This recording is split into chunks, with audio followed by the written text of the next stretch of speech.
Selamat malam pemirsa, kembali Anda bersama kami dalam Prime Time Talk, saya Doni The Kaiser.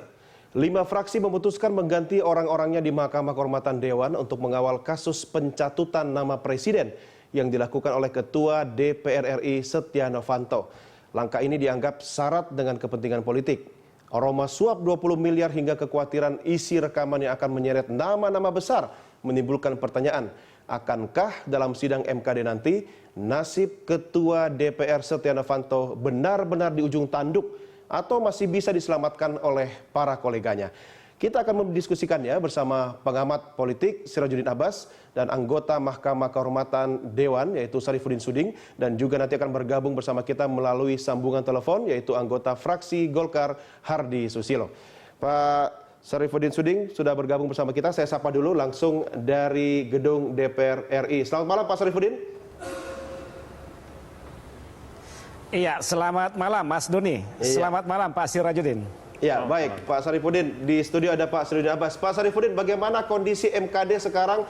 Masih sehat, masuk angin atau kena flu seperti saya, Pak? MKD insya Allah tetap eksis ya. Ini kan institusi ya, institusi alat kelengkapan dewan ya, yang sama posisinya dengan alat kelengkapan dewan yang lain yang ada di DPR ya.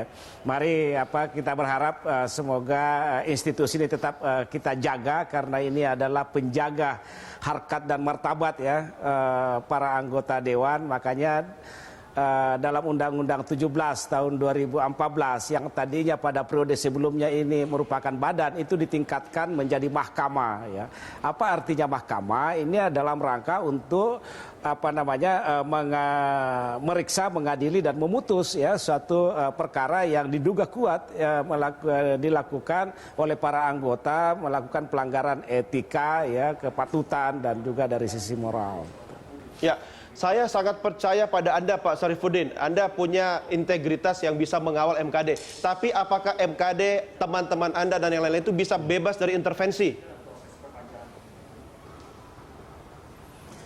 Ya, saya sangat berharap ya seperti itu, karena 17 orang ini adalah orang-orang pilihan ya dari fraksinya masing-masing, dan saya sering pula saya sampaikan bahwa kita di MKD ini harus tidak ada istilah KIH, tidak ada KMP, tidak ada fraksi ya, tidak ada partai politik, tapi kita betul-betul diberikan suatu amanah ya, orang yang ada di MKD ini untuk menjaga marwah ya institusi dewan dalam hal menjaga keluhuran martabat ya anggota dewan ini. Nah, ketika misalnya anggota juga sudah mulai bermain-main, katakanlah seperti bahasa Anda tadi, masuk angin apa segala macam ya, untuk apa ada MKD? Kan begitu.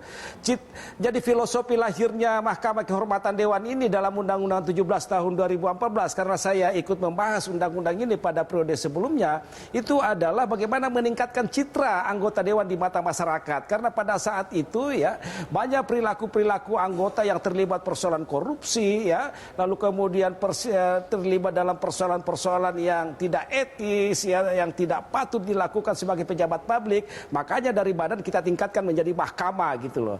Nah, kita berharap bahwa anggota ya, tanpa memandang apa dan siapapun yang akan kita periksa, itu betul-betul menunjukkan integritasnya yang tinggi, menunjukkan moralitasnya yang tinggi ya, menunjukkan independensinya yang tinggi. Tidak ada istilah ada intervensi, ada tekanan, mudah dipengaruhi dalam berbagai macam bentuk segala macam ya. Saya sangat berharap bahwa orang-orang inilah yang memiliki kredibilitas dalam hal mengangkat harkat dan martabat kedewanan itu. Lalu bagaimana dengan 3 orang kolega Anda dari fraksi Golkar yang ternyata di tengah jalan dilengsarkan dari MKD? Apakah ini gejala ada tanda-tanda Setia Novanto akan ditinggalkan, atau ada perubahan peta politik di DPR sendiri terkait dengan MKD ini, Pak? Ya, ini kan kebijakan dari fraksi masing-masing ya, apa yang mendasari, pertimbangan apa yang mendasari sehingga terjadi rotasi seperti itu ya. Nah, saya juga kaget ketika misalnya tiga-tiga bahkan di unsur pimpinannya pun diganti gitu loh. Padahal saya mengetahui betul ya Pak Hardy Susilo itu adalah orang yang memiliki integritas tinggi ya dalam melihat suatu persoalan kan begitu. Bahkan kemarin pada saat kita memutuskan perkara ini dalam konteks legal standing apakah ini dilanjutkan apa tidak, beliaulah yang pertama kali agar kasus ini dilanjutkan ya dengan setelah mendengarkan keterangan dari ahli bahasa sehingga kita ikut mengamini saja kan begitu. Ya, baik Pak Sarifudin, saya ke Pak Sirojudin dulu. Pak Sirojudin, MKD kira-kira akan menghasilkan apa dengan posisi ada kocok ulang atau reshuffle di MKD? Apakah Setia Novanto aman atau gejala Setia Novanto bisa tinggal nama kira-kira? Masih terlalu dini untuk bisa melihat dua kemungkinan itu, terlalu mudah. Ada dua alasan yang saya kira perlu kita pertimbangkan. Yang pertama, bahwa pertarungan di MKD saat ini bukan hanya pertarungan prosedural